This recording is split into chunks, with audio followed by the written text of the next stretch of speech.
So, Pastor, if you could speak so that he can hear you. A, B, C, D, E, F, G, H, I, J, K, L, M, N, O, P, Q, R, S, U, V, W. This is 8:20 a.m. Can you hear her? WCPT Willow Springs. Or are you up? Yeah. WCPT You can hear her? Correct, yes. Okay, thank you. Thank you, Pastor. I wish I could had time for a little bit of chat, but I do not. Now your WCPT But you know, we need to get caught up one of these days, okay? Here's the latest Chicago weather update. Overcast skies today with a chance for scattered snow showers. High temperatures reach up to 34. North winds 10 to 15 miles per hour. Lows around 22 tonight. Mainly clear skies. Mainly sunny skies and calm tomorrow. Daytime highs approaching 41. Temperatures well above average Sunday and Monday with highs in the upper 40s. Chance for scattered rain showers Monday. A dusting of snow today. From the Weatherology Weather Center, I'm meteorologist Paul Frombley.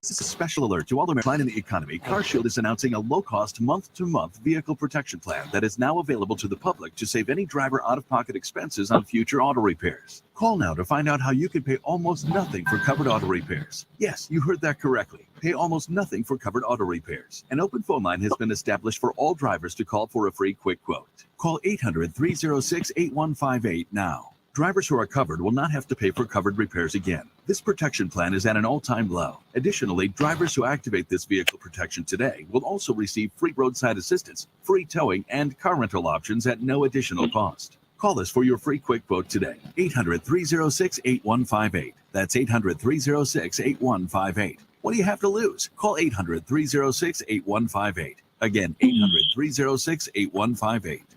Tom Hartman. If we burn all the known reserves of fossil fuel in the world, we will push beyond 4 degrees Celsius. That will be beyond catastrophic. So we've got to get that under control. We've got to figure out how to get carbon out of the atmosphere, and there are some good technologies for that. If we can go from the Wright brothers to putting a man on the moon in 66 years, we should be able to figure out how to get carbon out of the atmosphere. The Tom Hartman radio program. Weekdays 11 a.m. to 2 p.m. on WCPT 820, where facts matter.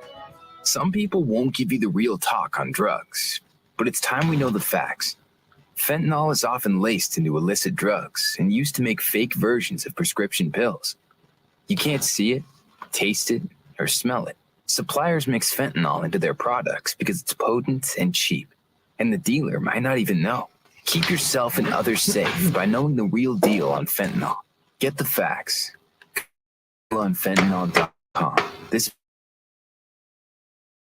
Ad Council. COVID-19 has forced nearly 1 in 5 U.S. households to delay medical care for serious illnesses. Screening for cancer and other diseases is also way down. But don't worry, it's not too late to get back on track with your health care. The Illinois State Medical Society is reminding the public that there is no substitute for a visit with your doctor. Medical offices have stepped up their precautions. They're safe and ready to give you the screenings, vaccines, and even telehealth visits that can keep you healthy. It all starts with a call to your doctor. WCPT 820, Chicago's progressive talk, where facts matter.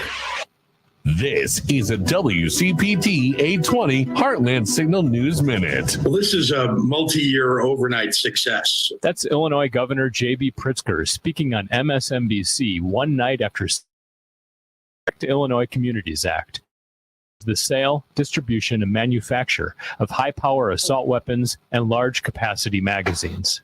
Pritzker said he believes the new law will be successfully defended against court challenges and dismissed statements by at least 30 county sheriffs who say they will refuse to enforce the new law. They are Republicans. They're in favor of more guns, not less, on the streets, which doesn't make any sense to me because all the other law enforcement in our state are very much in favor of taking assault weapons off the streets. And these outlier sheriffs will comply, or frankly, they'll have to answer to the voters. For WCPT 820 and Heartland Signal, I'm Andy Miles. What is dedication? My biggest fear in the middle of my addiction was that my kids wouldn't have a father. And I started thinking, you know what? This isn't my story. I definitely had to become a better man, to be a better father. It's important to me that my kids are empowered and truly believe that if they can think it, they can do it. That's dedication. Visit fatherhood.gov to hear more. Brought to you by the U.S. Department of Health and Human Services and the Ad Council. This is a WCPT 820 Heartland Signal News. We are 1 minute out. Okay, thank you. In America today, you're Okay, that's innocent the until words of our proven mouths That's and the new House meditations Speaker of our Kevin heart be McCarthy acceptable being in thy questioned by sight, a O reporter Lord, about our newly strength and our elected Redeemer. Congressman George Let's have a great Santos. show. Since his surprise election win in November, the New York Republican has been exposed as a fraud and urged by a growing number of Republicans in Congress and his county party to resign.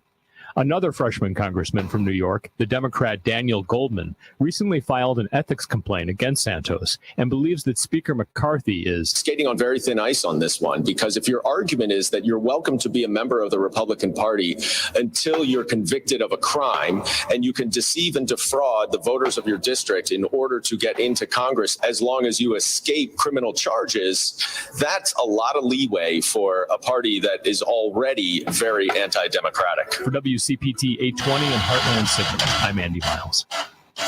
This is WCPT 820, where facts matter. We can change the world, change the world, change the world. Oh, yes, we can. We can change the world. We can change the world, change the world. This is the Santita Jackson Show. War and hate to a place of love. It's not too late. Gotta save the children. We can't wait. Let's change the world. I am breathing. Hey, everybody. Welcome to the Santita Jackson Show. It's Friday, January 13th, 2023. It is a joy to be with you today. Yes, you hear my copier going in the background. I'm looking for more information for all of you. We're going to be talking with Dr. Shanina Knighton about this contaminated water throughout the United States. What can you do to ensure that your water is clean, is sterile? That's increasingly a problem, and not just in Flint, in New York City, in Chicago, all over the place. We're going to be talking about George Santos. I want to take your calls today here on WCPT 820, the nation's largest progressive talk radio station, and AM 950 radio, the voice of progressive Minnesota. Call me today. I want to know, what do you think should happen with George Santos? The challenge with him is that, for Republicans, is that he's in a flippable district. It's blue, it's red. It's blue, it's red. It's blue, it's red. It flips more often toward the Democratic side. They're afraid of losing that seat, right? They've got this razor thin margin. But he's told so many falsehoods. We don't even know if that's his real name, quite frankly. He went from being broke to being a millionaire. I mean, just like that. And then, of course, what's happening with the Biden documents? John Nichols will be returning to speak with us at the bottom of the next hour. He said, and he's a dyed-in-the-wool progressive. Everyone's pulling for President Biden to make it, but he said, look, this is going to be a problem, and it has mushroomed into a problem. Of course, the first batch of documents created some suspicion. And now we find out he had some documents at home. Now, let's be clear. People like Vice President and now President Biden, President Obama, even President Trump, they're not going to be moving their documents around. They don't even carry them. They have someone who's going to do that. That was always my point with President Trump. You got a chain of command here. But what do you think is going to happen here? What will be political fallout, and what do you know of this? Call me at 773-763-9278, 763 WCPT. I want to know your thoughts about George Santos and these Biden documents. This is becoming a big story. Friday, January 13th, 2023, but it's a great day. We don't believe in bad luck, everybody. We believe in challenges, but not bad luck. In Chicago, 33 degrees will be the high. Snow showers. Minneapolis, St. Paul, 21 degrees, partly cloudy. In the NFL this weekend, we've got these wild card games. Ooh, we're getting closer to the Super Bowl. The Seahawks will be playing the 49ers, and the Chargers will be playing the Jaguars. In the NBA, we're going to have a great night tonight in Chicago. Oh my goodness. Let me see. Wait a minute. And the Suns will be playing the Timberwolves, and the Bulls will be playing the Thunder. And in the NHL, Chicago 3, Avalanche 2, the Wild 3, The Islanders won, everybody. Everyone is mourning the death of Lisa Marie. We grew up with Lisa Marie Presley. She died of a cardiac arrest, 54 years of age. And of course, we cannot forget this opinion piece that she wrote about the suicide of her son just a few months ago, in which she was just saying you could hear the heartbreak. And I guess her heart finally did break, sending much love to her mother, to her children. My goodness. It's a very, very painful situation and so shocking. We just saw her at the Golden Globes just a couple of days ago celebrating her father's movie, which has gone on to tremendous acclaim, 54 years of age. Lisa Marie Presley, the only daughter of the late Elvis Presley, who died Thursday after suffering an apparent cardiac arrest. Powerful storms are moving across the U.S., even in Selma, Alabama. Wow, everybody. And you saw these people in Selma just praising God for having survived it. Widespread damage, havoc that has been wreaked on millions of people in the South. A severe weather outbreak reportedly spawned at least 35 tornadoes, everybody, yesterday, sending residents running for cover from the fierce winds. Alabama, Georgia, at least 7 people, including a child, were killed, sending them much love and many, many, many prayers. President Joe Biden is now facing a special counsel investigation after Obama-era classified files were found at his private office in Washington and in his home in Wilmington, Delaware. The discoveries have launched a bevy of Republican congressional inquiries now that the GOP has control over the House of Representatives. On Thursday, Attorney General Merrick Garland appointed a special counsel to take over the investigations. The sheer greed is obscene, everybody. After we, the American people, paid to get these vaccines developed, guess what? Moderna plans a 4,000% price hike, a markup for the COVID vaccine. Can you believe it? Somewhere between $100 and $130 per dose. Wow. What do you think about that? Call me at 773-763-9278. And then Bob Spindell, chairman of the 4th Congressional District GOP and a member of the Wisconsin Elections Committee, gloated in an email to thousands of Republicans, quote, that we can be especially proud of the city of Milwaukee. 80% of the Democratic vote, casting 37,000 less votes than cast in the 2018 election, with the major reduction happening in the overwhelmingly Black and Hispanic areas. His resignation is being demanded as this Wisconsin GOP official boasts of suppressing the Black and Hispanic vote. 11 new GOP picks for the House Financial Oversight Committee have took over $6.1 million from Wall Street. As corporate Democrats are going to bat for the bloated Pentagon budget, there are now new reports talking about the food insecurity, that is the hunger among our soldiers, the enlistees. And those are just some of the headlines on the Santita Jackson Show. We've got Pastor Tisha Dixon Williams. I See You, Sis, is her book. You got to get it, everybody. You must get it. Let us be blessed by this great woman of God this morning. And I got to give a special shout out to my girl, Carol Soskin. Carol, I've been a little late. I just found your Christmas card to me, my Jewish sister, and happy Hanukkah to you. I just love you, girlie, and I'll be out in California, and when I get out to LA, I'm going to give you a call. Pastor Tisha Dixon Williams, sending you much love this morning. What is the good news? Good morning, Santita. Good morning, everyone. So glad to be on the show again today. It's always a joy. Today, I want to talk about how to apply pressure. How to apply pressure. We talk about pressure when we talk about we do CPR, applying pressure to a wound to stop bleeding, all of those things. But when we look at the Urban Dictionary version of what it means to apply pressure, it means letting someone know that you want them. And more specifically, not only that you want them, but you're going to make it really difficult for them to say no. And when I consider biblical narratives and biblical personalities from the threshold to the threshing floor, no one was more proficient or had a propensity for applying pressure than Ruth. Ruth was a master at applying pressure.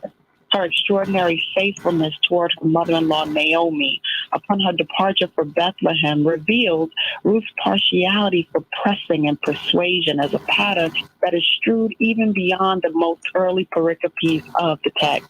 Ruth urges Naomi, do not press me to leave you or to turn back from following you. And interestingly, it would seem that this is a trait that Ruth learned from her mother-in-law. But just as Ruth presses Naomi for the privilege to press on, Naomi presses Ruth to return. And in response to this push and pull, Ruth provides us some peculiarities when it comes to applying pressure that I like to call pressure points. And one of the main pressure points when it comes to pressing for what we want is that pressure must be pursued. You have to go after it. According to Dr. N. Masenia, the patriarchal Israelite context, women's social economic position was connected with the men that they were married to or the men that they were raising. Therefore, the death of their husbands and sons signified the start of Ruth and Naomi's struggle for survival in the face of scarcity, deficiency, and poverty. Santita, they were facing two pandemics, no meals and no men. And Ruth is this personification of the phrase, we live in a pressure cooker. I know I'm talking to somebody today. A pressure cooker is based on the principle that the boiling point of water increases with the increase in pressure. And as it builds, it increases the pressure in the vessel. In other words, any situation, job, assignment, or relationship where a person is faced with urgent responsibilities or demands by other people, constant deadlines, or a hectic work schedule can make one feel like they're in hot water and they're about to blow their top. Who am I talking to today? You feel it flaring up under the pressure of your financial failures.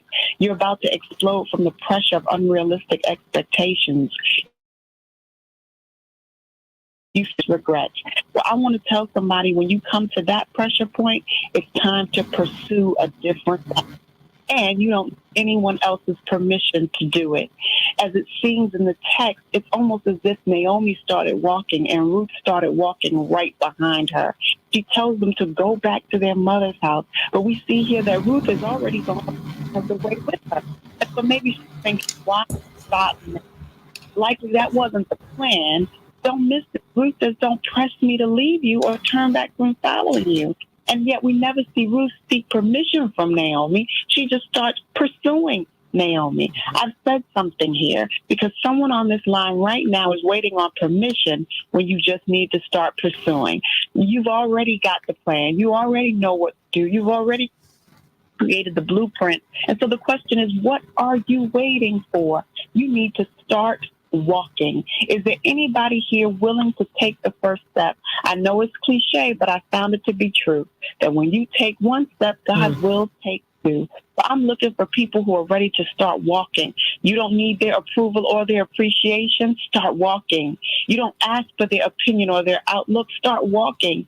You're deaf to their criticisms and their consternation. Start walking. And I can tell you this, if you have the courage to walk it out, God has the power to work it out. You can't press for anything that you're not passionate about. So who today is going to continue to press and walk toward what God has for you? It's time to take the first step. If you walk it out, God will work it out. And that's the good news. Amen. You were preaching to me this morning, I tell you that. Thank you so much for that. I see you, sis. If you want to be blessed, get that book and get it for some other people too. I see you, sis. My pastor, Tisha Dixon Williams. Boy, are they blessed to have you in Bridgehampton, New York. Sending you so much love today. But you know what, Pastor? Stick around. I want you to hear this. I reached out to Dr. Shanita Knighton. And of course, I bumped into the organization that she heads. They are giving advice on infection prevention. It's the largest organization of its type, infection preventionists and epidemiologists in the world. But you know what we have? We were always looking at Flint, Pastor Tisha Dixon Williams. And let me direct this to you, Dr. Shanita Knighton. We've been looking at Flint. The water is terrible, but we got arsenic in the water in New York. We have real water problems all over the country. How can we be assured that our water is good? Good morning. Good morning. For one, you can't know if your water is good because I don't know about you, but I'm not a water treatment specialist, right? Which is the unfortunate thing because the vulnerability that we all have to each other is so overwhelming, you know, in regards to what it is we trust, right? So, for example, I trust, you know, let's say waste management to do their job. I trust, you know, let's say the FDA to do their job. I trust the people, you know, the civil engineers that work on bridges and construction to make sure that that bridge is safe in order for me to be able to cross it. Mm-hmm. But there's a relentless amount of vulnerability that we have in wanting others to do their job. So it's a codependency that we have in ways, right? Like when I do my job, that means that people don't have to worry about infections, which is why people hadn't heard about infection prevention up until, you know, recently, because it was something that ended up impacting people's lives. So up until now, you had a whole group of professions that specialized in making sure that it didn't impact people's lives. So what does that mean when we're looking at water? So one of the things that's interesting, and many people don't know this, is that water is challenging at times to be able to filter out, meaning that you may have a mindset or you may have a goal to be able to keep yourself safe, but if the water itself can only filter out so many particles, that means that it's only the so much it can do. For example, a few years back, they found that literally the water was contaminated with about 60% of opioids, antipsychotics, just opioids, antipsychotics, all kinds of medications that couldn't be filtered out because what happens is people are flushing them inside of the water system. When they're putting them inside of the water system, you would say to yourself, like, okay, how are they getting there? But think about it. We only have drug collection days a couple times per year, which means that people are on medications more than just those 2 times per year. You then have individuals that, let's say someone is on hospice or someone dies at home. What do you think happens to those medications? Older adults, which experience polypharmacy, which is the ability to be on a whole bunch of meds at one time or more than one med at one time. The system was so broken in that if, let's say, you went and you got depression med, but then you switched over to another healthcare system or you ended up getting admitted, instead of them going and saying, get your meds from home or make sure you bring them from home or someone going to get them from home or them prescribing them based off of what it is they know you have, they keep giving you a whole new prescription. A lot of people are on auto mail order and are not compliant with their medication. What happens is all of those things end up going inside of the water. You also have the issue when it comes to agriculture in that, yes, it is healthy to grow food, but if people are using pesticides and chemicals to be able to do so, if we know that chicken, can contain arsenic. No, people don't want to hear that, but things can contain arsenic, and when it runs off of dirt and it runs into the same water streams, there's only but so much that a waste treatment can be able to detect. So that is why a lot of that happens in regards to us having chemicals in the water. And so when they trace it or they do traces of it, that's how they're able to find it. And I don't know if you remember, but even last year, and I'm not talking about this being in clean water, but I'm just saying it's in sewer water, they were able to look at COVID levels based off of the sewage and the level of contamination that they were able to find in regards to COVID. So they knew which areas had high concentrations of COVID versus those that didn't, just by looking at the water sewage. So there's a lot of things that water can tell us, which is one reason of why we have to be cautious when we go places, what we're drinking. Yes. So no, water is not always the solution, but it is one of those things of like, what am I drinking and who's treating it? And Santita, it goes back into what you talk about all the time in regards to knowing who your officials are speaking with your officials and making sure that we are holding people accountable for what it is they need to do. Well, just very quickly, I've got about a minute left. Grandma used to boil water. And Dick Gregory said, don't trust all the bottled water because you don't know who bottled it, where the water came from. It could have come from the tap, all of that, right? So help me. What should should we start boiling our water? Just to be a little safe. What do you do? My great grandmother also used to put water, this predates you, used to get your milk delivered and it would come at a glass.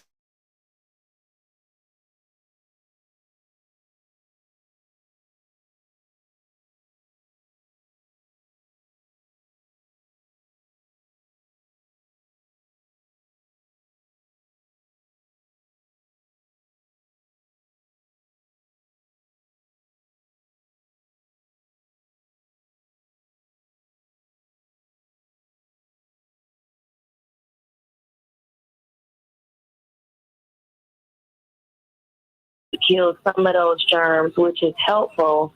But then when you're talking about the cooling process and the storing process, are you being clean enough to not cause any sort of contamination as well? So these are measures that can help. I always bring up to individuals that sometimes we do not think about the fact that, yes, we might have killed the germs in the process of it boiling, but are we killing the germs when we're transferring it? Are we killing the germs when it comes to the storage, meaning what we're storing it in? Mm-hmm. And so there's multiple factors, there's multiple steps here that we have to take into account. Dr. Shanina Knighton. Hey, Dr. Nina. Hey, Dr. Nina. At Hey, Dr. Nina. That is her handle. She always gives us such great information. Love you so much, Dr. Nina. Coming up, George Santos, everybody. And the Biden documents. There's a lot going on in politics. I want to hear from you at 773-763-WCPT. What do you make of all of this? Should George Santos be forced to resign? He said, if 142,000 people in my district want me out, I'll leave. Until then, not. But did you know that it's a flippable Democratic district? These folks will do anything to hold on to power. Back in just a minute. We will destroy ourselves. Hey, Dr. Nina. I couldn't resist. Hey. I couldn't resist, girl. I couldn't resist. How you doing? Good. How are you? Oh, girl, I have no complaints. None. And that is all there is to it, girly girl. I am just looking at a couple of other things. And just trying to get some stuff together here. Okay.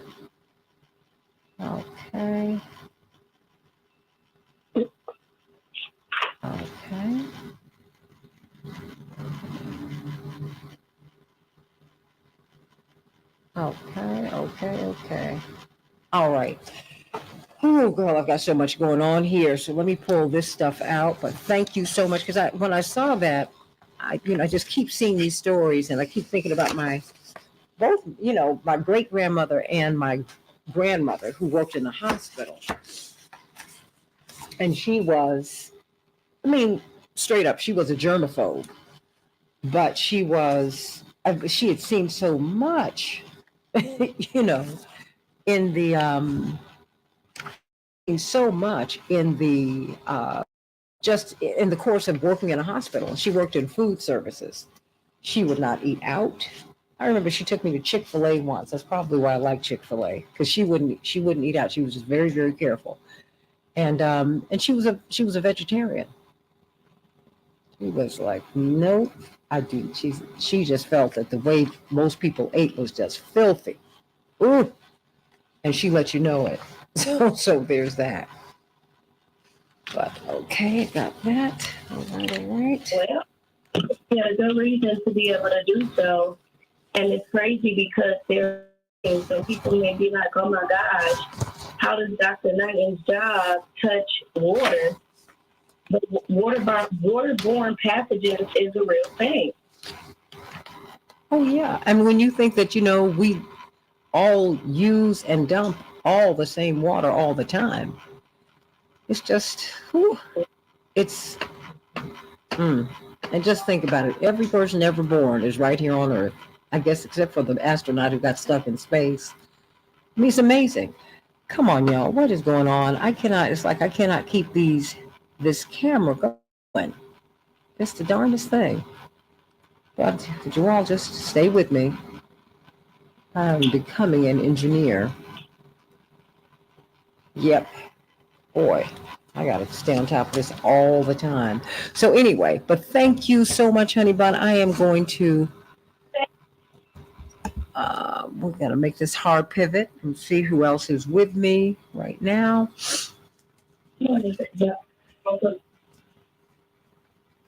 Okay. Ooh.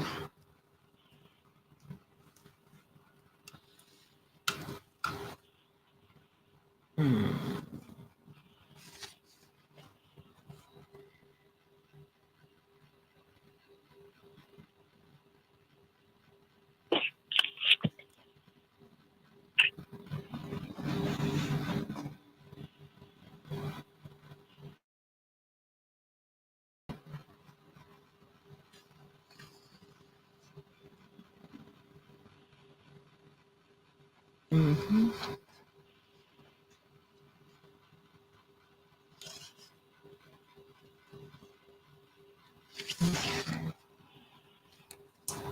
Okay. Do we stand by? Coming back in who do we 5. have up? Wells, Jones, McKee. Okay. And let me know when we get the tiller, okay? Will do. Thank you. Change the world, change the world. We can change the world, we can change the world, change the world. This is the Santita Jackson Show. War and hate to a place of love, it's not too late. Gotta save the children, we can't wait. Let's change the world. I am green. Hey, everybody. Welcome to the Santita Jackson Show, January 26th. We will be hosting here at WCPT a mayoral debate. The candidates will be there. You need to be there too. We'll be on every platform. You don't want to miss it. It's going to be fantastic. Patty Vasquez, Joan Esposito, and Santita Jackson will be moderating this debate, this discussion about what it is that you want. And so please, please, please, please send me some questions. Let me know what you want to talk about. What really concerns you in this mayoral race? I cannot believe it's been 4 years already, but it has been.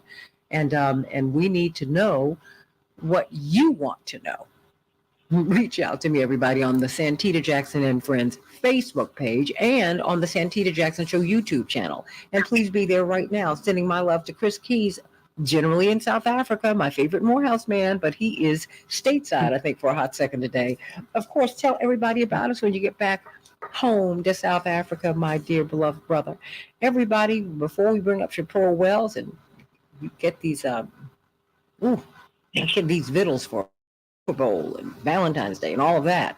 We're going to be talking about President Biden and the top secret classified documents that have been found in his office in Washington and at his home in Wilmington, Delaware.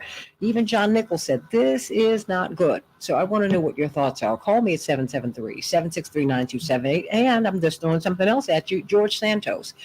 George Santos, the congressman from New York, Nassau County, just outside of New York City. Everything about his background is a complete fabrication. And yet he was able to take the seat, made the white power sign as he was getting sworn in. He said he's biracial. That's not true. He said he was Jewish. That's not true. Everything's not true. And he was broke and now he's rich. It happened overnight. And so I want to know, should he be seated? Republicans are saying, more and more Republicans who are not in Congress, and some who are in Congress are saying, no, we got to get rid of him. But it's very telling that for power, they're willing to take someone who's so such a troubling figure.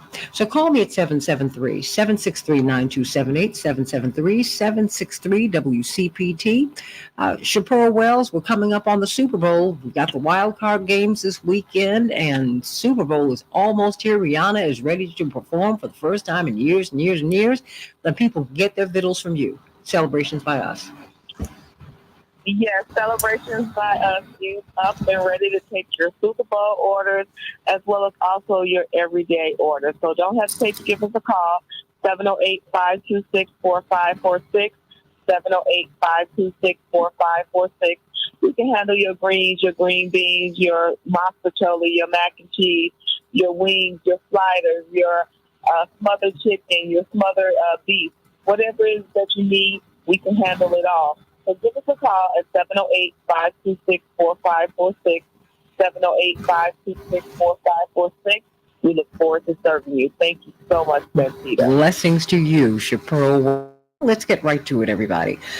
This story about President Biden and these classified documents, it's getting bigger and bigger and bigger. Of course, the first tranche was related to Ukraine and Iran and Iraq. And indeed, Ukraine is the subject over which President Trump was impeached for the first time. And so I just want to know, it's just because we keep getting back to Ukraine, keep getting back there. Now we're at war over there. But this is from 2013 to 2016. What's going on? What do you think about these documents? And what about all of these documents that just keep top secret documents that keep leaving with the people who held office? I mean, I think that's a big issue too, because Republican and Democrat, it's clear that that's what they do. Call me at 773-763-9278, 773-763-9278. So I'm taking your question, your comments about George Santos. I can't answer any questions. I don't think he can either, bless his heart. And Vice President Biden, we have got Daryl Jones, chairman of the Transformative Justice Coalition. And you know what? Attorney Jones, we're going to pivot to Dwight McKee because he predicted that this would be this bad. And he foresaw this coming. He said, when the Republicans come in, all bets are off. We don't even know how the documents got there, but I mean, my goodness. Dwight McKee, what's your read on all of this? Well, good morning, you all. But basically, at some levels, you have to blame the Democrats for this, because they made what was a major issue a bigger issue in their pursuit to try to use this to take Trump out. And by elevating the issue, they really put Biden in the path of a backlash. So now, whether by hook or by crook, by accident or on purpose, they found these documents at his house. Now that issue is magnified, and he's under more scrutiny, and there has been a demand for a special investigator, only because now there has to be reciprocity, because the Democrats demanded it on Trump. And Garland in this question at least look consistent, now has to name somebody to investigate the vice president on these issues. I see a couple of problems for everybody in this. One is that they're trying to make this an issue about volume. But the fact of the matter is Biden, as the vice president, didn't have the legal authority to have access to some of these papers in the first place, or at least to declassify them, as going to be Trump's argument. Secondly, when Biden is, when you look at the content and find out the content has so much to do with Iran and Iraq and the Ukraine, and the fact that Biden Jr., Hunter Biden, has been locked into a situation of pay to play in the Ukraine, or at least accused of being able to pay to play. And Biden, as vice president, went over there and neutralized the investigation. That can be a real conflict of interest and a real problem, particularly coming out of the fact that Biden has been so supportive of the war in the Ukraine. You also have to look at what other information that Trump may have access to through Putin, because I'm sure that Russia has done its own due diligence in its own spine in this case. And I would not be surprised if they, in Trump's behalf, made some of the information that they've investigated available to the world press. And so I think this thing is going to get very, very complicated and may take Biden out as an option for the next campaign, presidential candidate. Wow. Robert Patillo, you, of course, Rainbow Push, but you've been hosting on WAOK, the iconic radio station, Black Talk radio station out of Atlanta. Are people concerned about this? And what is your take on this? On this particular issue? Because we've got George Santos and we've got this running at the same time. But this is the worst possible time. Yeah, this is the worst possible time for this to happen for President Biden, primarily because the national story right now is supposed to be on how crazy the Republicans are and how incompetent the Republicans are. We're supposed to be talking about how they can't run a Congress, how they got lying George Santos and all those things. And all the attention immediately got taken off of all that. It gives them time to kind of recoup, put things back together after that ridiculous speaker vote, and try to cobble together a governing majority. Secondarily, as Dwight says, it takes one of the major quivers or arrows out of the quiver that Democrats had when it came to, the good governance, competent governance argument that they were making against President Trump, and making such a big deal about the Espionage Act, about the taking care of foreign documents investigation, because now you can't say, well, President Trump had him in his closet in Mar-a-Lago, and then President Biden had him in his garage next to his Corvette. It makes it seem that the entire federal government is very cavalier with how they treat these quote-unquote top-secret documents. I think most of us assume that these things were tracked down to the page and probably coded and had a satellite on them and everything else. Like, no, they're just papers. And if you don't look for them, some of these Biden documents are from the 2013, 2014. They've been there for a decade. I think that might be part of Biden's argument that as opposed to Trump, he's been willing to give these directly back once they were found. I think he'll probably argue either mistake, or maybe he'll have President Obama say that they were declassified and that there was a clerical error, something along those lines. But it's just not a good look. And it plays directly into what the Republicans and Marjorie Taylor Greene and others have been saying. The entire Hunter Biden laptop issue now gets even more air pumped into it that they've been talking about for it seems like a decade now. That we're talking about the right-wing conspiracy sphere. They'll say, well, Hunter Biden was driving Joe's laptop with classified documents while he was making deals with Ukraine, etc. And so this is the worst possible time for this to happen for the Biden administration. And I predict it will be the basis of the first Biden impeachment once the House of Representatives gets their things together. Oh, boy. Call us at 773-763-9278, 773-763-WCPT. Attorney Darrell Jones, you are in Washington, in the middle of it all. How's this looking? Well, good morning, Santita. Let me tell you, incredible right now from my vantage point. And let me tell you, I think that what Robert and Dwight have both said are certainly on point with regards to the analysis that's going on here between both the second batch, if you will, of documents that were found with Biden and all of the documents that were found with former President Trump. And I think that where we end up, and as this begins to shake out, the comparison is going to be between the political assessment of what's going on between the two in terms of the documents that were found and the legal assessment.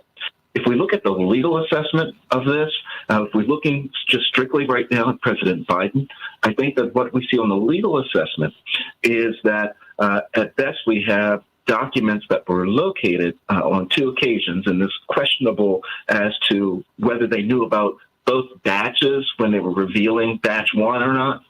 But what we know is that, it's a self-reporting thing where the president's staff or folks found the documents and then self-reported to the National Archives of what it was that they've located and are turning it back in. That's the legal assessment. And from that legal assessment, the question becomes, is there any criminal intent that's there? Because if you find criminal intent, then you have crimes that can be charged. And so I think that when Robert Hur, the special prosecutor that's been appointed out of Maryland to investigate the Biden incident, we're not going to find any criminal intent that's there. We're not going to find a criminal referral, I don't believe, that rolls out from this. What we're going to talk about probably is negligence and some things along those lines, but nothing that comes close to the criminal intent side of it. We now compare that and go to the other side, other column, and we look at the former President Trump situation. And when we do the legal assessment there, what we see is that the National Archives requested the return of these documents, notified him, we think that you have them, please bring them back. And we have a willful act to not turn them back in. We have a second assessment that comes from National Archives, and they then notify the Federal Bureau of the FBI and say, he has documents that we need. The lawyers for Trump are notified, return these documents. They return some of the documents, but not all of the documents. They're then notified that you haven't returned all of the stuff. At that point, we then get to the thumbing of the nose by the Trump folks not returning the documents, and then the action that's taken to raid Mar-a-Lago.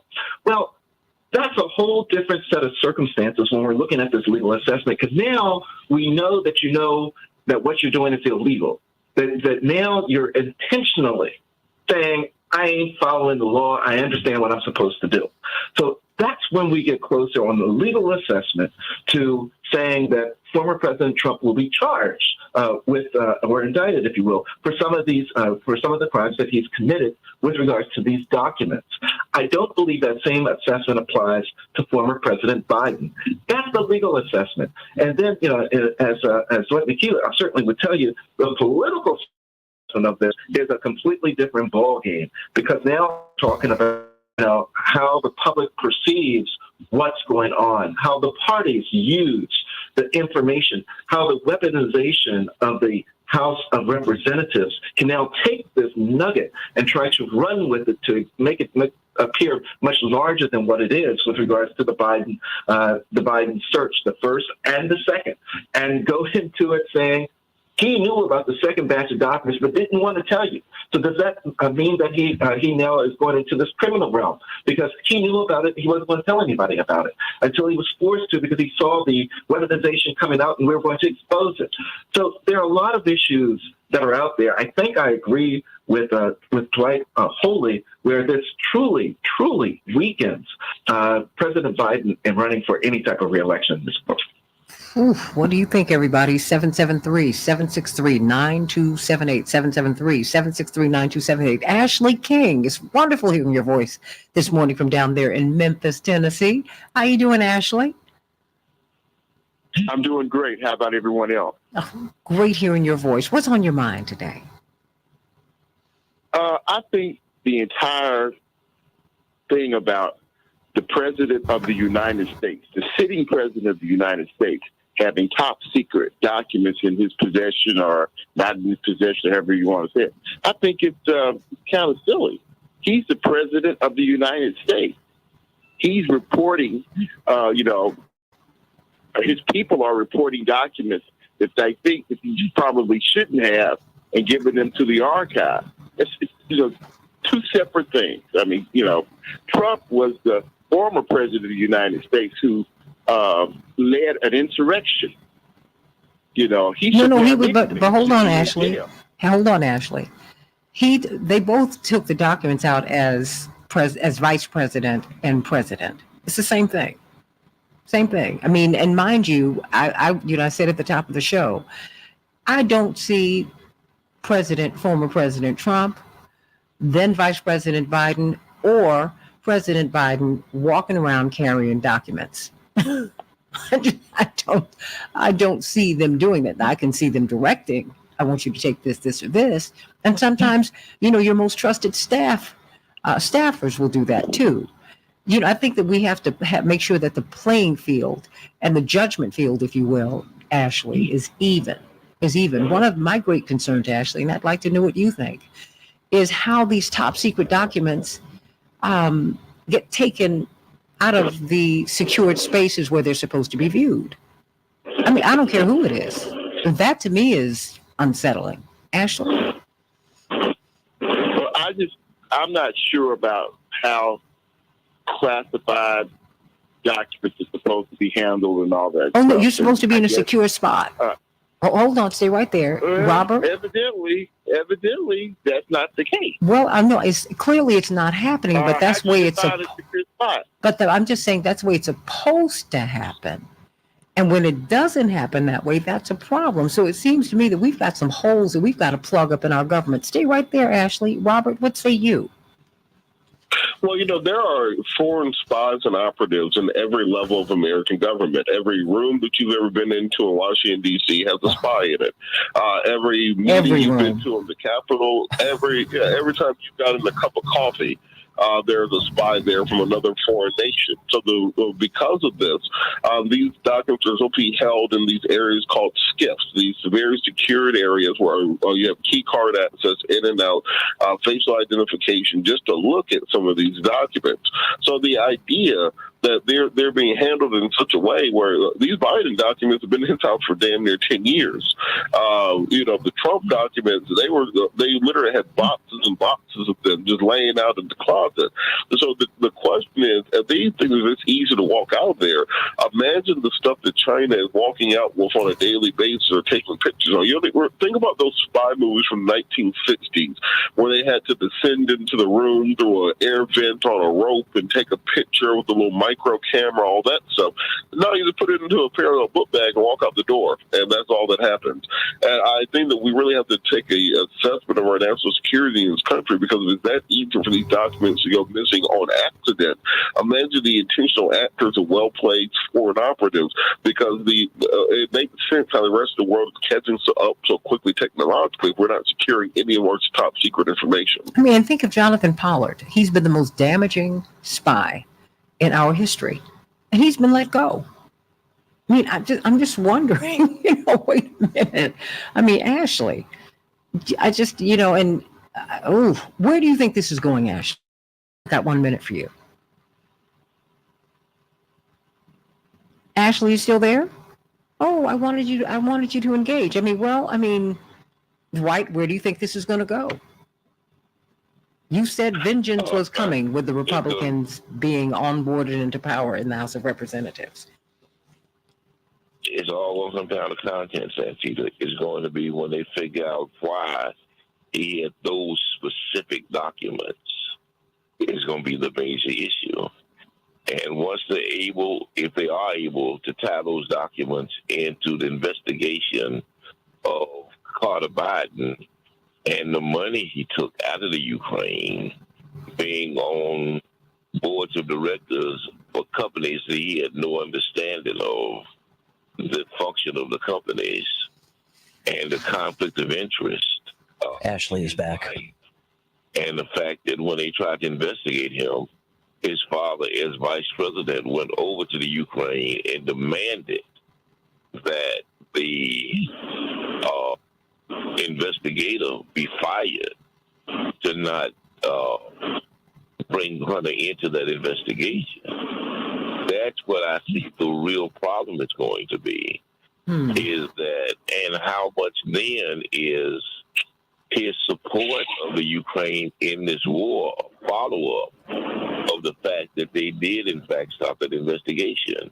I mean, this thing is going to have many layers, and it's going to be really, really, really deep. And I see nothing but one major revelation after another coming from this. Wow, I mean, Kareem Jones. Robert. I think this may be bigger than the Watergate, Robert, by the time it's over. Ooh. Well, you know what, Ashley King, I've got the last 30 seconds, they belong to you before we go to break. Ashley, thank you for calling back down there in Memphis. Where do you see this going? Will this be bigger than Watergate, or will this just be like a pebble in a pond? I don't think this is an important issue. I think it's a complete waste of time. We need to legislate our way to victory. We need to voter registrate our way to victory. We need to point out the real problem, like people having to use an underground railroad in Tennessee in order to get health care. We need to highlight those things and not waste our time on Republican talking points. But are our national secrets Republican talking points? I mean, I'm no Republican, but it does concern me that I don't think they're secrets. We don't know about it. No. I mean, I'm just saying, if anytime something's labeled top secret, and that's what happened here, and that's what we saw with President Trump. That's why I have to take you at your word, government, that this is top secret. And my thing is, it concerns me. People go to jail over this. People are sentenced to death over treason, over government secrets. And so it's just, I think it's something that we need to think about. And I don't think this is not a partisan issue for me. This is really about patriotism and how we are protected. I mean, we've been talking about our water supply. Do you know how vulnerable we are in the United States? To all kinds of trickery. People can take us out by poisoning our water supply. We now have people on the so-called far right. We don't know who they are. They're taking out the electrical grid all over the country. A lot of things are happening. I think we need to pay attention to all of it. Call us at 773-763-9278. Hope you'll join me on Monday at the MLK Breakfast at the Marriott Marquis. Call Rainbow Push at 773-FREEDOM. 773-FREEDOM. I think they have a few tickets left. Of course, Cheryl Lee Ralph will be there, Judge Greg Mathis, and so many others, and so many of the kids we are sending to school. We've sent thousands to college, and they've finished and they've done great things. And we need your support to continue on with that work. Back with more of the Santita Jackson Show in just a minute. Daryl, I'm going to have to let you go, but I want you to say something to the Facebook Live audience before you do. Where do you think this is going? Do you think this is bigger than Watergate, or do you think that, what's going to happen, Daryl? Well, I agree with Dwight. I think it's really going to blow up.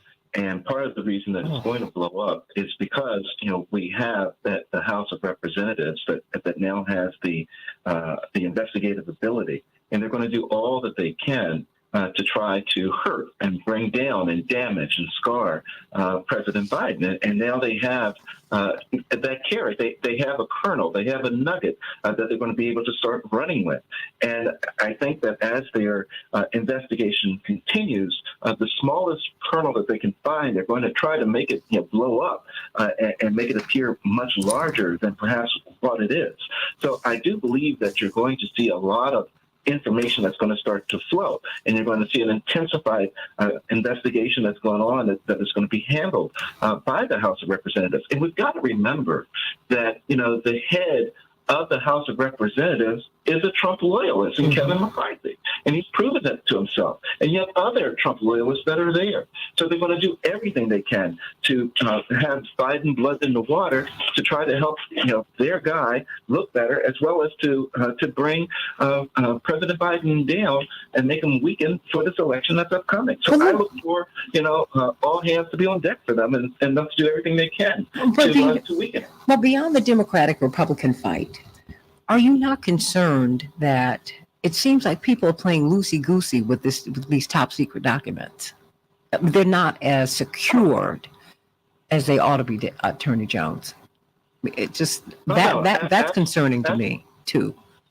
That has been extremely concerning to me when I kept hearing about all these documents that were showing up. But two, and Robert was, I think, was just the perfect person to speak to it. But to the credit of the National Archives, with the Trump scenario, they were able to track those documents. So they certainly appear to have the ability in place to track the documents down. The bigger question they're going out the door? Why aren't they having the documents returned before they leave? And I don't know what the practice is that's there, but that's the concerning piece. It's a concerning piece on the Biden side because at that point, there's no reason for them to have these documents. And why didn't the National Archives demand their return immediately? And why didn't they know they didn't have them? So, with everybody, right? I mean, if you check a book out the library, see, for me, this is transpartisan. I'm like, what are y'all doing? I just want to know.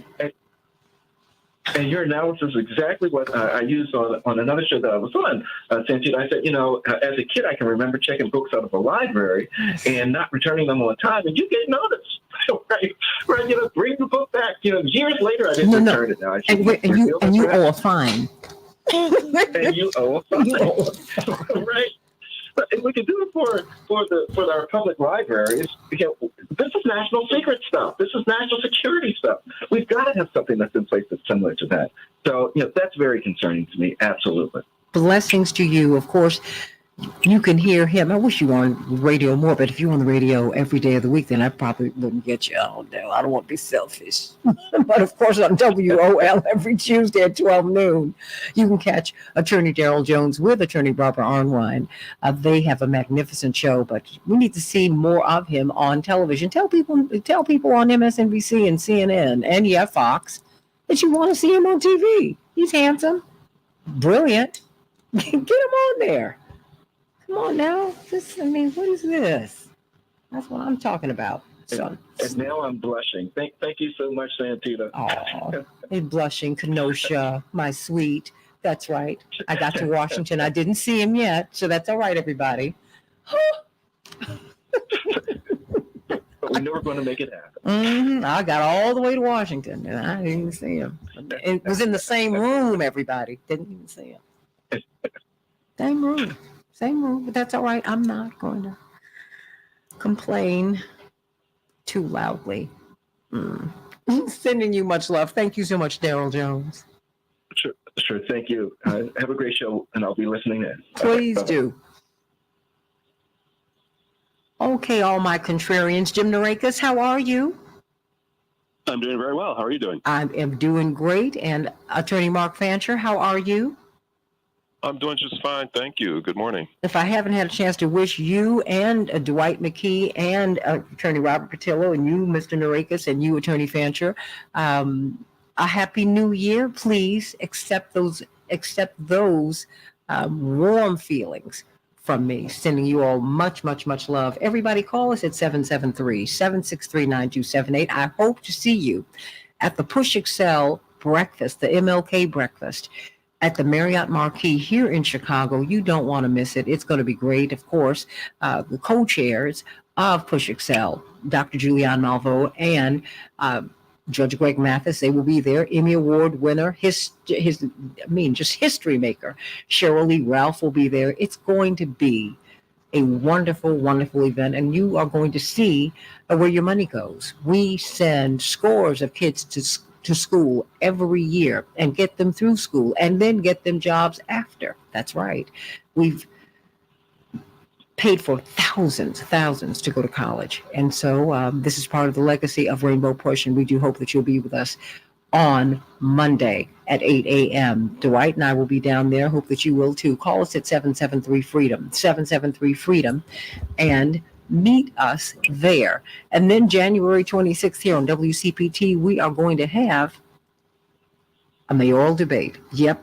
All of these candidates will be with us, and we want to know what you want us to ask them. January 26th, everybody. It'll be on all of the platforms of WCPT and the Heartland Signal. So stand by, everybody. We're going to come on up. I don't even know if we'll get to George Santos. Ooh. So much is going on, my goodness. Every day.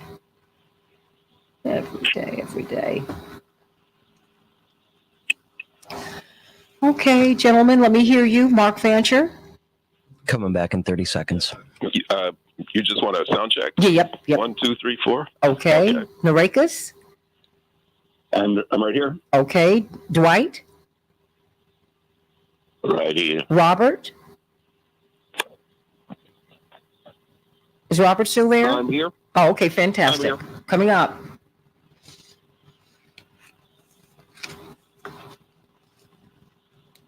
We can change the world, change the world, change the world. We can change the world, we can change the world, change the world. This is the Santita Jackson Show. War and hate to a place of love, it's not too late. Gotta save the children, we can't wait. Let's change the world. Hey, everybody. Welcome back to the Santita Jackson Show. Friday, January 13th, 2023. WCPT 820, the nation's largest progressive talk radio station. AM 950 Radio, the voice of progressive Minnesota. Call us at 773-763-9278. 773-763-9278. Had some interesting thoughts about what's happening with the Biden documents. This story is continuing to grow. What about George Santos? Should he be seated? You know, it's a flippable district, right? You know, they flipped it from the Democrats to the Republicans. Perhaps that's why the Republicans are holding on to him so tightly. He said he'll leave, but only if 142,000 people in his district say so. So I want to know your thoughts about all of it. Matt Sowell up there at AM 950 Radio in Minneapolis, St. Paul. You need to call us at 773-763-9278. And thank you, Ashley King, down there in Memphis, for chiming in this morning. In Chicago, we're going to have a high of 33 degrees, snow showers. Minneapolis, St. Paul, 21 degrees, partly cloudy.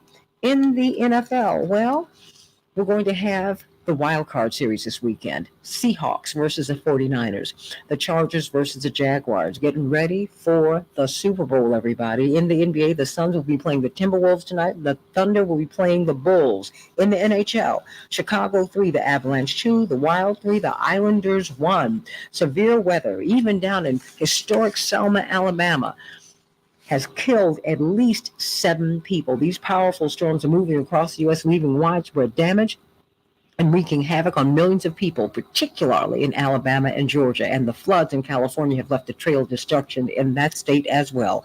President Joe Biden is now facing a special counsel investigation.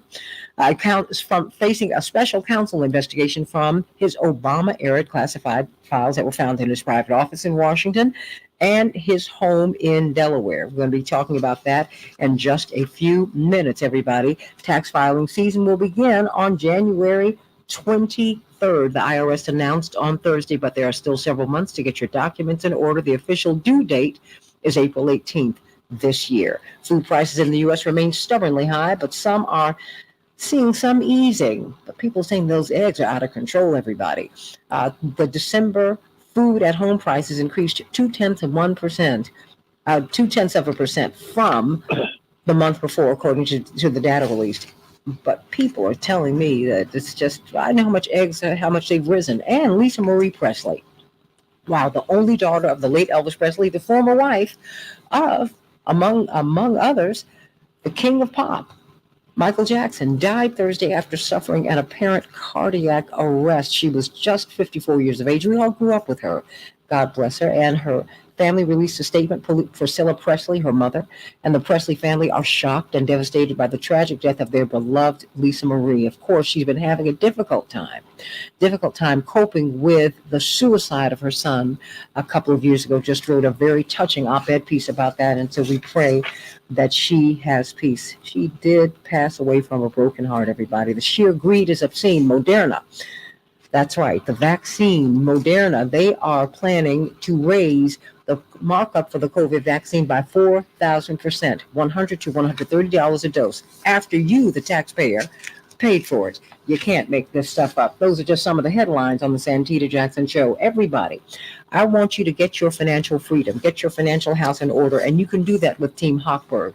If you're purchasing a new home, if you need to refinance your existing home, if you need to secure a VA loan, a FHA loan, if you've been turned down before, if you have overwhelming credit card debt, if you cannot get a credit card, if you fail to plan, you plan to fail. So reach out to Team Hochberg. Let them know everything with this free phone call to 855-563-DAVID. 855-56-DAVID. 855-56-DAVID. Do what Tom and Sonia did. They had 2 kids, 17 credit cards, $100,000 worth of debt on those credit cards, and very quickly, and they were struggling to pay their mortgage. They reached out to Team Hochberg. They said nothing can beat a failure but a try, and guess what? Team Hochberg so that they were able to get their credit card payments down by almost $3,000 a month, more than $2,800 a month. They were able to save their house, help them to secure a loan. That could be you. Call them at 855-56-DAVID, 855-56-DAVID, or visit 56david.com and get on the road to financial freedom. Call us this morning at 773-763-9278, 773-763-WCPT. Let's talk about the Biden documents we've been talking about. I guess we'll get to George Santos next week. I don't know. The Biden documents, Jim Narakis from Fairness and Accuracy in Reporting, and Attorney Mark Fancher, who's joining Attorney Dwight McKee and Attorney Robert Patillo. It seems it's a big deal. John Nichols was on the show earlier this week. He's going to rejoin us at the bottom of the hour. He said this is a big story. How is it being reported in your estimation, Jim Narakis? Well, it's mainly being reported as a he said, she said story, with Republicans saying this is terrible. This is a dramatic violation of national security. Democrats saying that it's a big deal. And not much willingness on the part of media to say what they think is really going on. And I think that is a typical way that political scandals are covered in our country. The media are very unwilling to show their hand on the scale. They don't want people to reading the news to be aware of how much the media are deciding what is important and what is not. They want it to seem like this is just they're looking out the window and telling you what is wandering by with no input on their part, and so you get this. I like to say that objectivity is really the opposite of objectivity. Objectivity, what the media calls objectivity, is really the opposite of objectivity, because they're saying that there's no way to say what is really happening. All you can do is report claims about what's happening, and that's not objectivity. That's extreme subjectivity. And so you're not going to get much help from reading the news about what's really important here. And I think that when you step back and say what is really going on here, the first thing you have to acknowledge is that the U.S. government classifies everything. It's a gigantic bureaucracy, possibly one of the biggest bureaucracies in the world. It generates endless documents, just like remember the last scene in Raiders of the Lost Ark, where there's the warehouse full of stuff.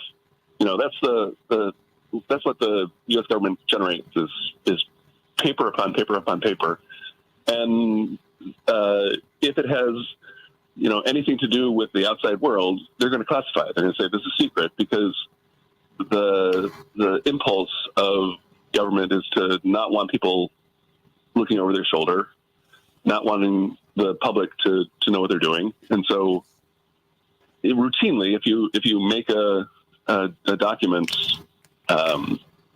you're going to stamp it secret.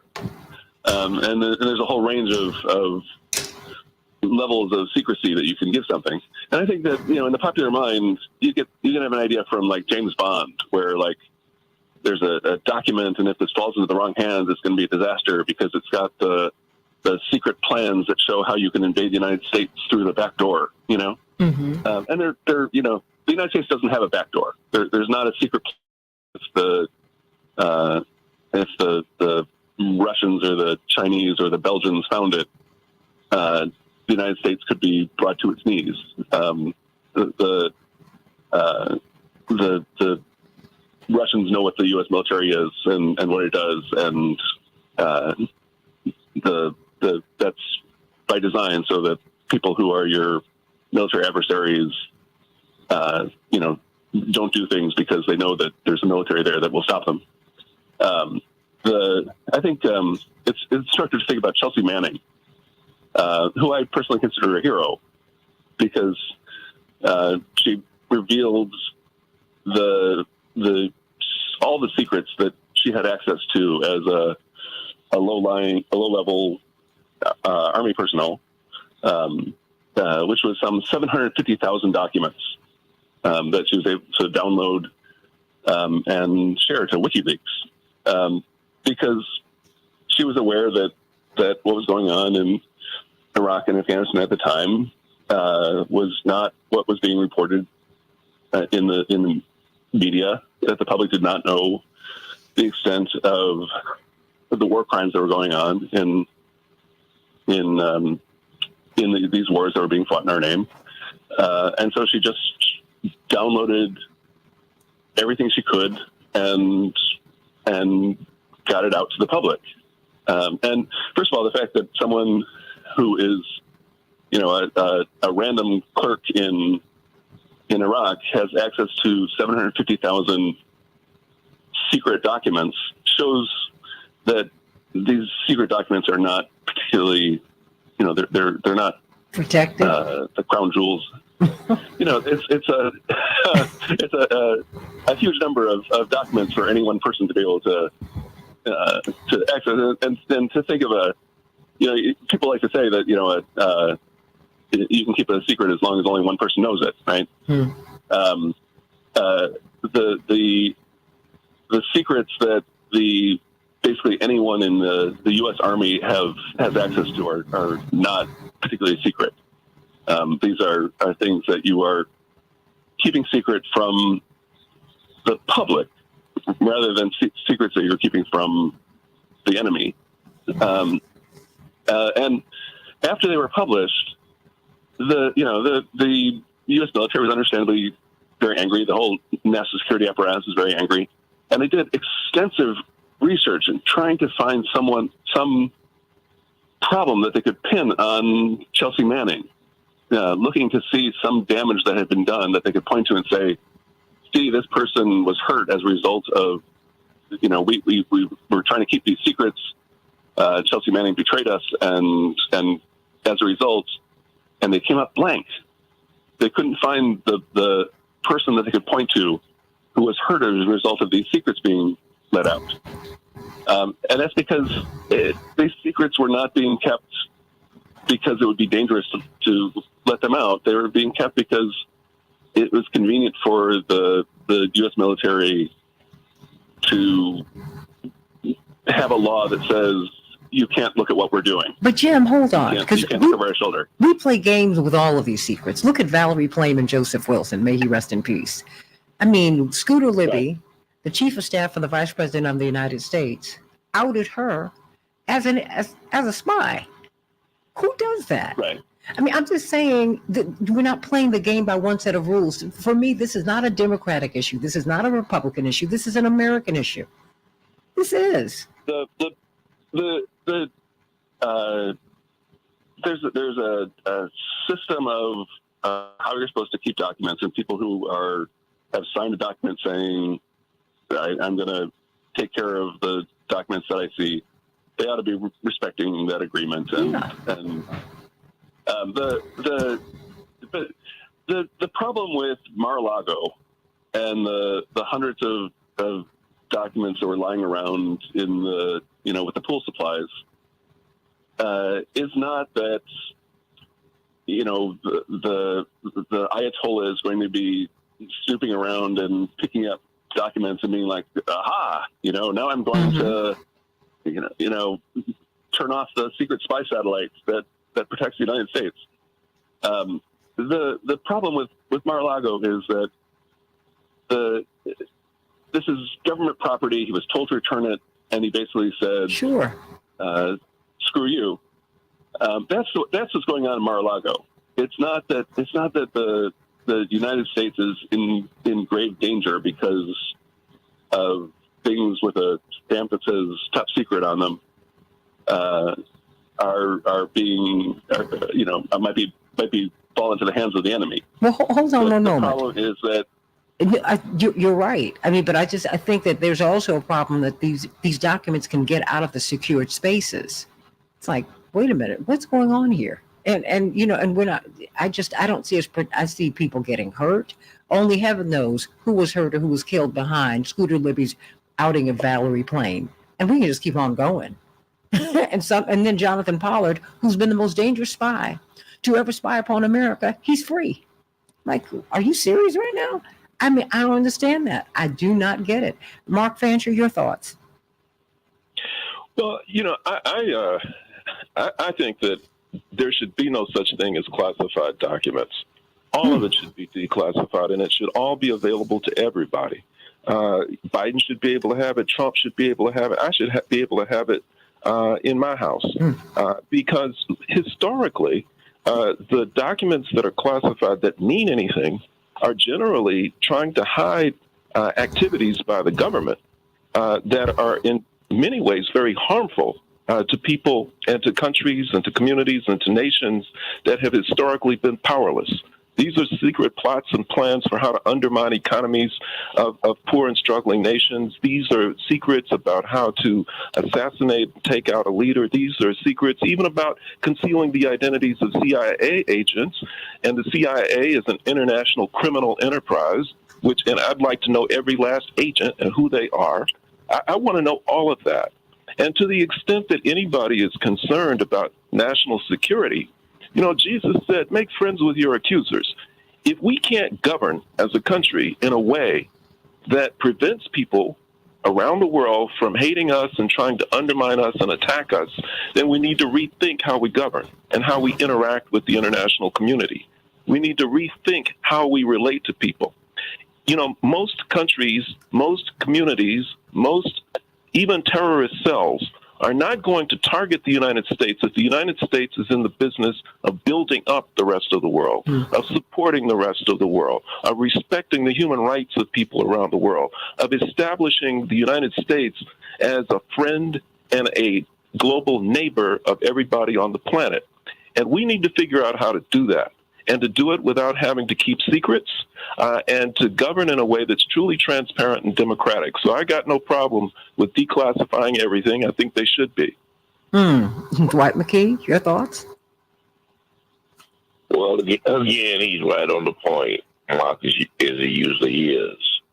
I just think that those who want to compare this situation with Biden and even with Trump, to a lost library book really do themselves a disservice. These papers are taken for very specific papers for very specific reasons. And there's even more strategic and reasons for intelligence. And that when you take these papers, it's not just about information that you're trying to hold on to. It's also information you're trying to keep other people from seeing. And therein, I think, lies the there is that once you find out why you didn't want other people to see this information, I think it's going to be the major problem, maybe in both situations, for Biden and for Trump. I don't think these are accidental happenstance documents that were taken. I think each one of these documents that were taken had a purpose, because you just can't wander out of these security places undaunted. You have to have a process. You have to hide these documents. You have to choose them and hide them to get them out, and then store them where nobody else can see them.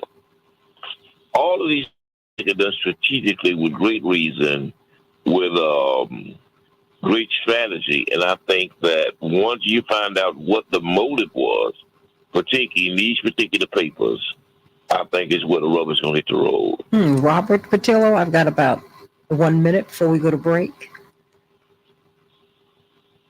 Well, I think this is exactly what the new Republican Congress are looking for. This plays directly into their narrative of the quote-unquote Biden crime family.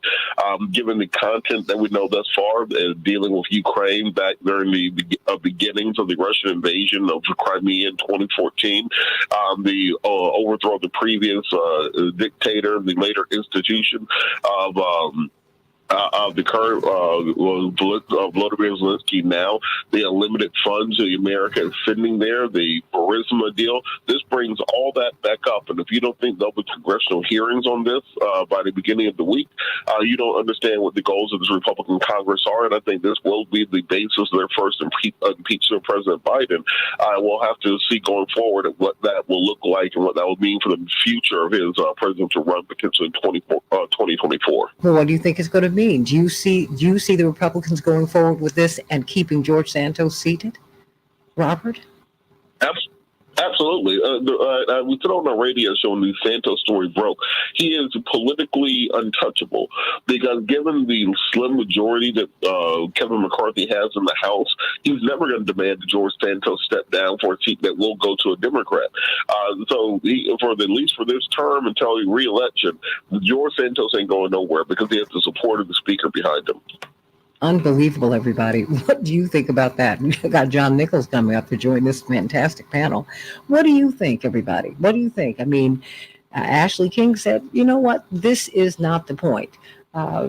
We've got many other issues we've got to deal with. And I hear you, Ashley, but I think we've got to deal with all of these issues at one time. There's something called realpolitik, but real politics. This is part of it. This is part of it. I just want to know about when you have Chelsea Manning, who's been harassed, who's been treated so horribly, really saving the country, letting us know what our government is doing in your name and our names. I mean, things with which we disagree. Look at all of the information to which she had access. Think of Jonathan Pollard. There has been no spy who's been more damaging to the United States than Jonathan Pollard. He's free. Think about Scooter Libby, the vice president's chief of staff. Yes, Liz Cheney's father's chief of staff, who outed a CIA agent. Something about this, all of this information gets weaponized. And that's a problem, everybody. And this is a problem. But I think it goes beyond Democratic politics and Republican politics. This is about the safety of the Republic. This is about democracy that we say that we want. We need to look at this, everybody, and just ask what is going on and how can we secure our documents. And you know what? I hear you, Mark. You know, in a true democracy, you shouldn't have secrets. And if America were really doing all the things that it needs to do to be all that it really ought to be, it would be beloved around the world and not feared. Think about that, everybody. Back with more of the Santita Jackson Show in just a minute. Well, I think you all, we're on Facebook Live. You all please have at it. I thank you, Jim and Mark, for all that you all have contributed to this discussion. I think, my friends, we have a mess. I really do. I mean, Jim, how do you, I mean, do you think that the press, no pun intended, has been fair? I think that they are doing the typical thing of saying, you know, we don't have a dog in this fight. This is what these guys say. This is what those guys say. You know, we report, you decide. Which I think is, given the weaponization of scandal in Washington, I think is irresponsible. I think that the job of media is not just to report what powerful people say; it's to analyze it. It's to look at it and say, "It's important. Here's why it's important. Here's how it affects your life." And that is what we're not getting from this scandal reporting. We're just getting this is going to be, you know, Republicans are foaming at the mouth, and Democrats are saying, you know, what's the big deal? And I don't think that you know, you could have like the reality, the reaction would be the same no matter what the reality is. You know, so the reaction is irrelevant.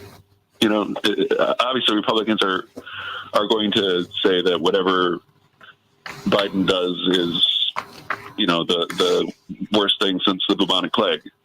They're always going to say that. So quoting them saying that doesn't add to our stock of knowledge at all. I mean, not at all. John Nichols, how are you today? I am very well, Santita. How are you? I'm doing well. The voice you've just heard is that of Jim Narakis from Fairness and Accuracy in Reporting. And of Very course, familiar with Jim. oh, I know you are. Brilliant, brilliant man, and the wonderful work that he and Janine Jackson do over there and their team. And of course, attorney Mark Fancher, brilliant, brilliant lawyer out of Michigan, and Dwight McKee, social scientist, and attorney Robert Patillo. I urge you all to listen to his radio show every Sunday from 1 to 4 Eastern Standard Time on WAOK. WAOK. It is phenomenal. And they've had him doing morning duty this week. How'd you like that, Robert? I need a nap. I don't know how y'all people do this every day, because between keeping up with the news stories that go until 12, 1 o'clock in the morning, and then being back up at 3 or 4 o'clock in the morning, it is a grind. So give prayers to all your local AM radio and TV hosts. They live a hard life for you. It's a hard life because the news, it doesn't end until midnight, 1 o'clock. And then it starts again. Sometimes it picks up again then. Yeah. Hello. That's what, my family were like, well, why don't you get any sleep? I'm like, do you know that the stories change? I mean, when we found out that then President Trump had COVID, it was like 11 o'clock, Chicago. That's midnight. Well, and remember that, especially when President Trump was in office, he apparently didn't sleep very well, because he would sometimes send dramatic tweets overnight. No, that's true. And like by the time you woke up in the morning, and there's like, whoa, everything got blown up. Everything that you had planned. And so, and also, can I offer one other notion on this? If we actually are Stand by, coming back in 15. in the whole world, right? One of the things we have to keep conscious of is we're coming up in 10 seconds. On the other side of the world that we should be interested in, that happen on very different timelines. Absolutely. It's already another day in Japan. Think about that every time. Stand by. Change the world, change the world. We can change the world, we can change the world, change the world. This is the Santita Jackson Show. War and hate to a place of love, it's not too late. Gotta save the children, we can't wait. Let's change the world. Hey, everybody, welcome back to the Santita Jackson Show. We've been talking about the Biden documents. The story has grown. John Nichols was on the show, as he is every Tuesday, and he said he is a dying progressive. Everyone is pulling for Joe Biden to win here. He said, Santita, this isn't good. I said, ooh, when you said that, it's like you hit me in my third eye.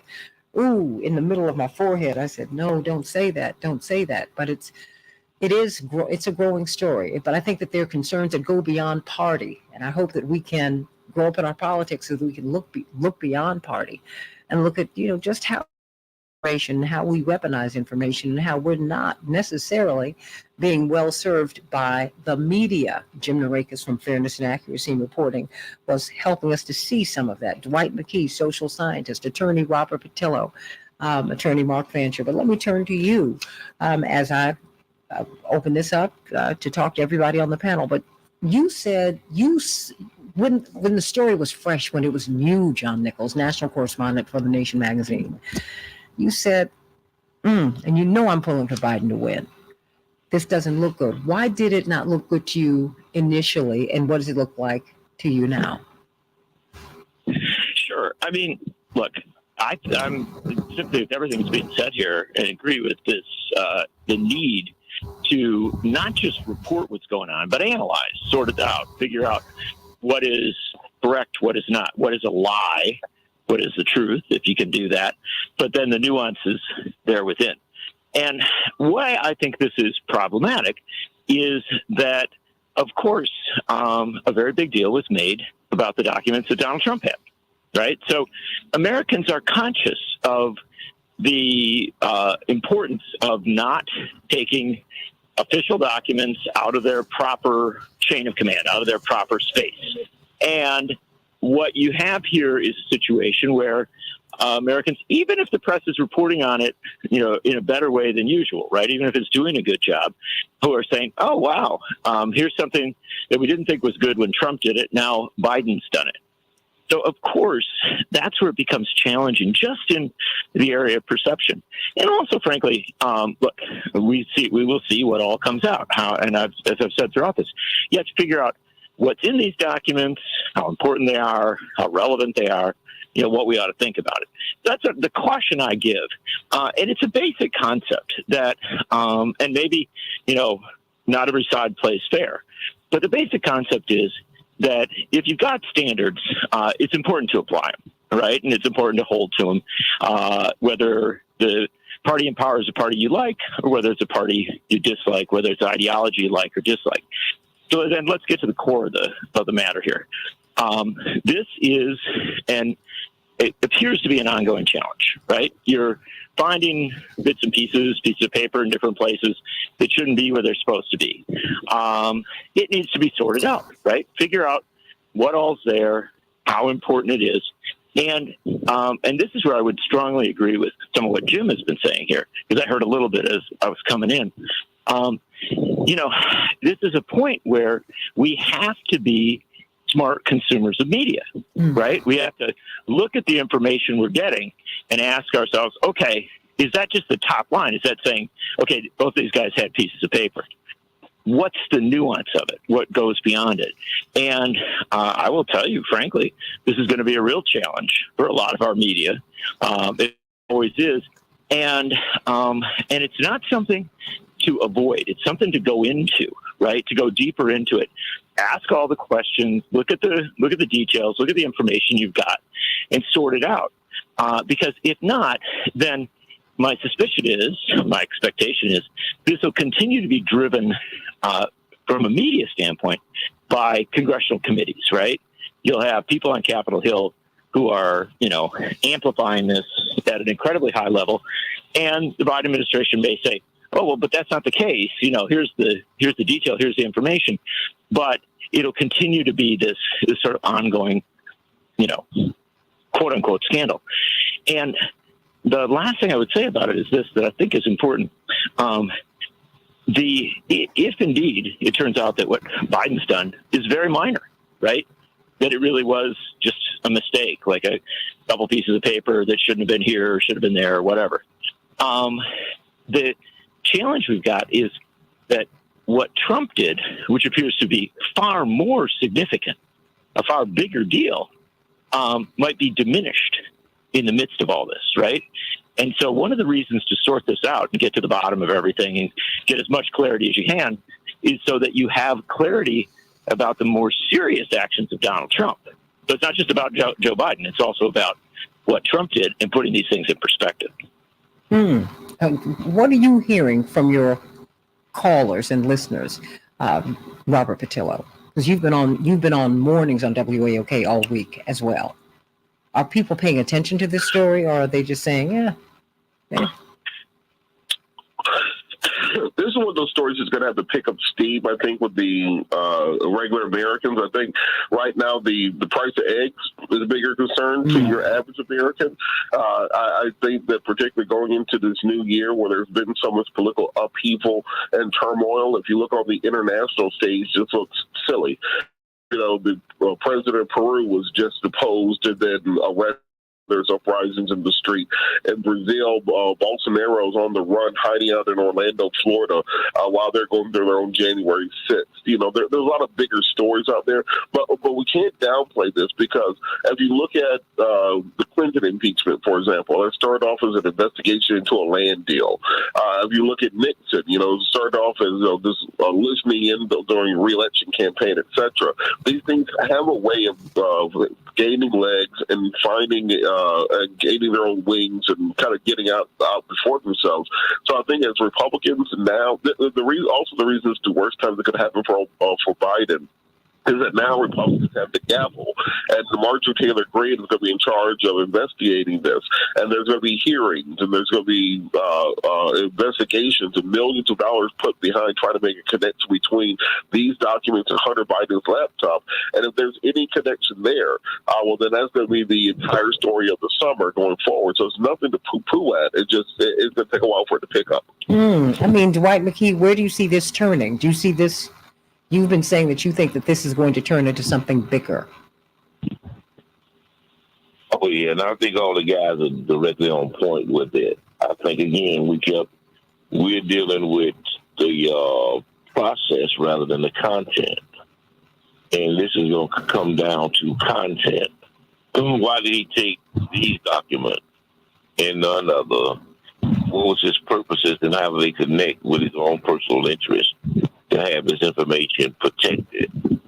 And I think that if we don't understand that part of the storyline, Okay, I'm hearing something in the background. I think someone's outside. That of almost the 200 countries in the world, that he just happened to take documents from the Ukraine and from the UK and from Iran. If you think that was an accident, then you don't understand politics. You got another thought coming. So almost 200 countries in the world. Why these particular documents on these particular countries? That's where the problem is going to be, Robert. Well, and John Nichols, it was interesting that was the first tranche of information that they said they found. You know, they didn't say they found, you know, the plans for Beau Biden's funeral, God rest his soul, you know, family weddings and things like that. They went right there. The media went right there. Before I get back to Jim Narakas, they went right there. Sure, and of course they're going to do so. And you know, this is one of the things that we've seen for a long time. And Jim obviously has done tremendous work in this regard with FAIR. Other media analysts have as well, and that is the tendency of our media to be very, very excited about trying to, you know, find something bad on both sides, right? And it's sometimes referred to as both siderism. Like everybody does it, and there is a desire to create the impression that, you know, oh, here's something bad. That means it's just as bad as what the other guy did. That does two things. Number one, it makes for headlines, etc. Maybe it gets a few clicks and ratings. Number two, it also creates the impression, oh, well, this is fair media. It's being responsible. They're covering everybody in the same way. But that's not really fair and responsible, because if you make something that is potentially minor into a big deal, you diminish what really is a big deal. And so again, as I suggest, this is a real testing point for media. Of course they should look at this. Of course they should go in and figure out, you know, every detail, get things right, get to the bottom of it, talk to the president, talk to aides, etc., do the whole bit. But you don't do that to try and say, oh, you know, everybody's a bad player. What you do is to try and put things in perspective.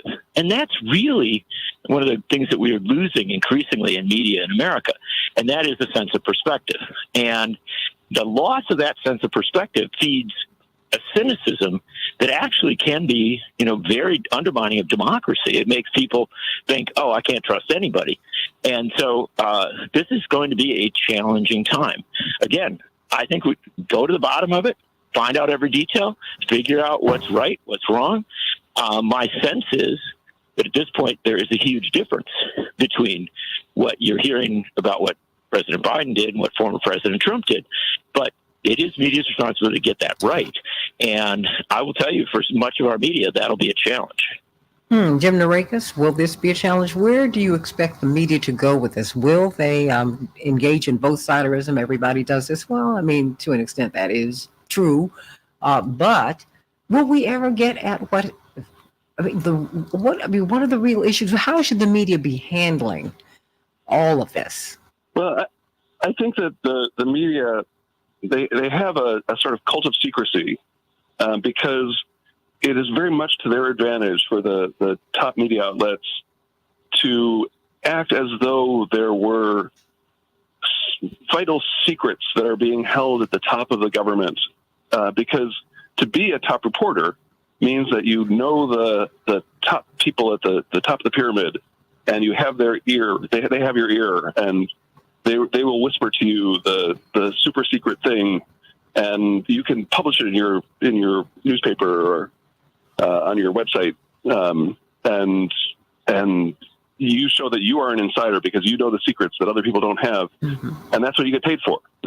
And so this idea that that there's all these secret things that we don't know about that are vitally important is part of the whole mystique of Washington and Washington reporting in particular. And you know, the fact is that most of what is going on is out in the open. If you look at the documents that are published, you could pretty much figure out, for the most part, what is going on in Washington and whose back is being scratched and whose interests are being served, which is the key thing of what reporters should be doing.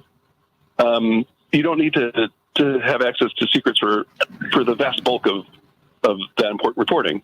But to pretend that the secrets are, you know, that was part of the reason why there's so much hostility towards people like Chelsea Manning, towards people like Edward Snowden, even as they're like winning Pulitzer Prizes for these papers.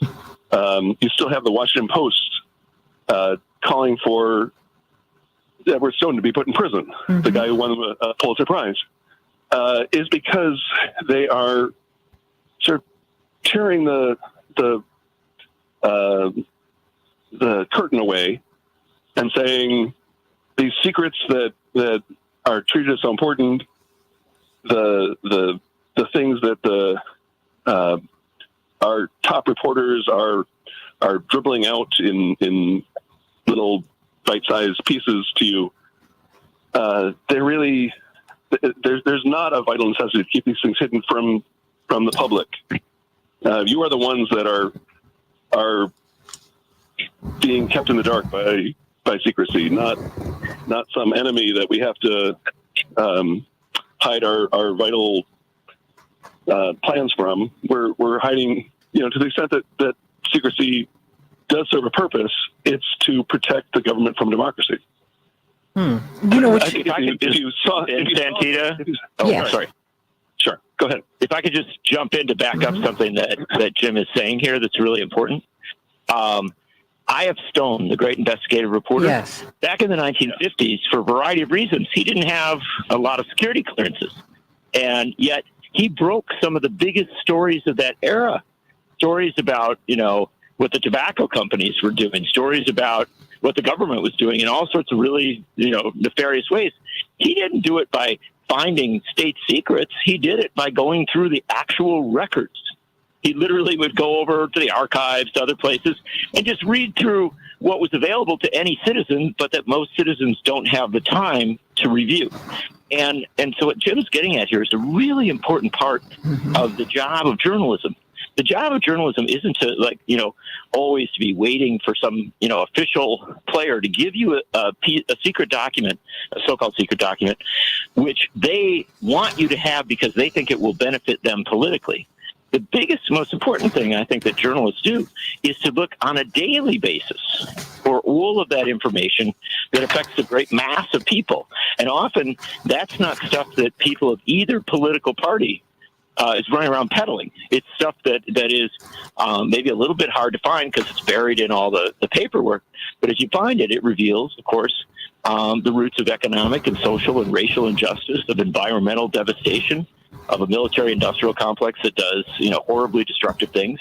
And it is problematic when we get overly excited about, you know, this notion of official secrets and under-excited, too little excited about the basic details of what is often done in our name, but without our informed consent. Amen to that. I mean, but that goes to your point, Mark, about no secrets. You said, wait a minute, in a free and open society, you know, we are imperiled here. Mark, your closing thoughts.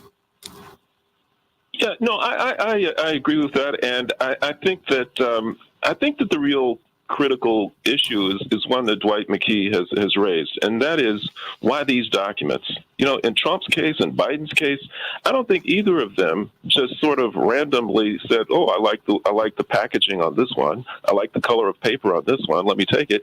There's something in the documents that means something for them. And to the extent that there is any integrity in journalism, and that's hard to find in a corporate media where their agendas are driven by corporate interests and what's best for their owners and the establishment.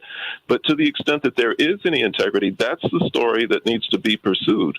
What is it about these things that made it important for these men to have these documents in their possession?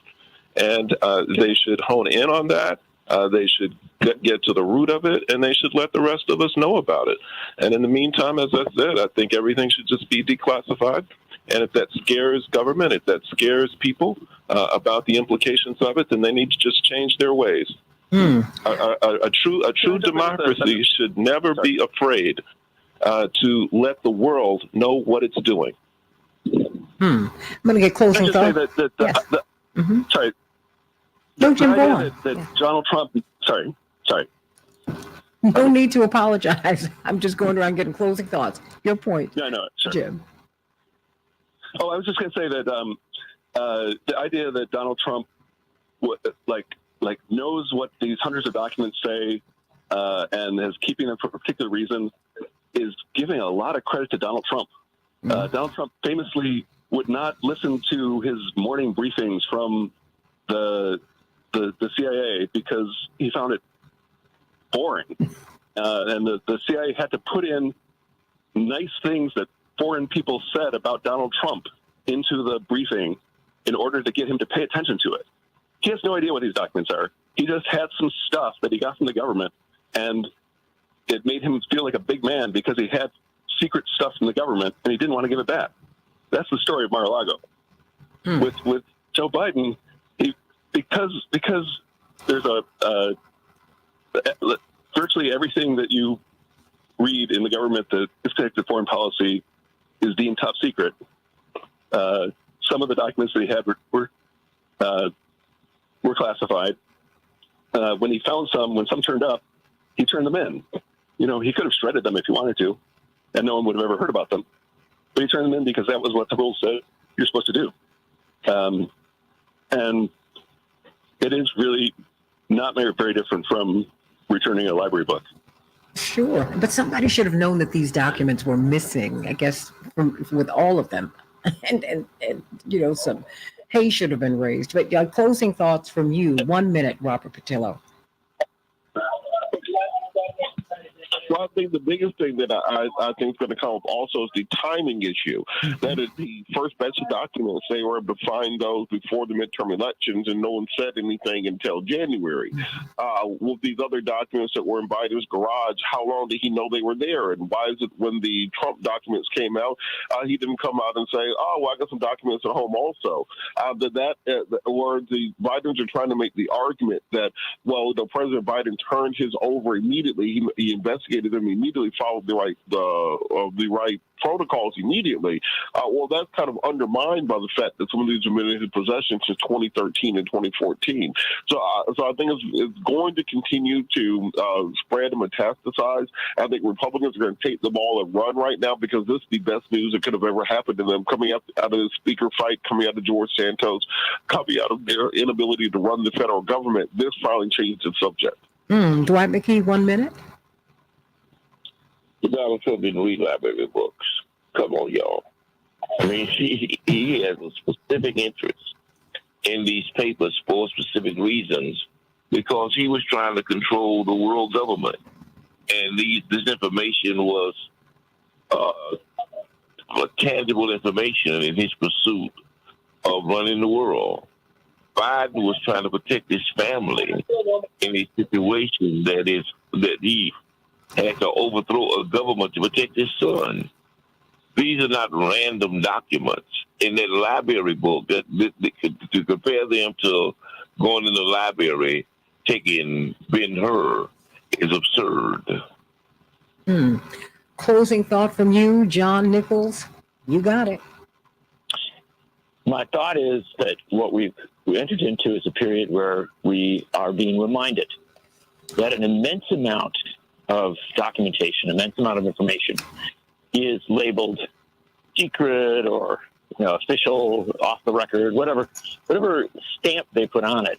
And a huge portion of that doesn't need to be kept secret.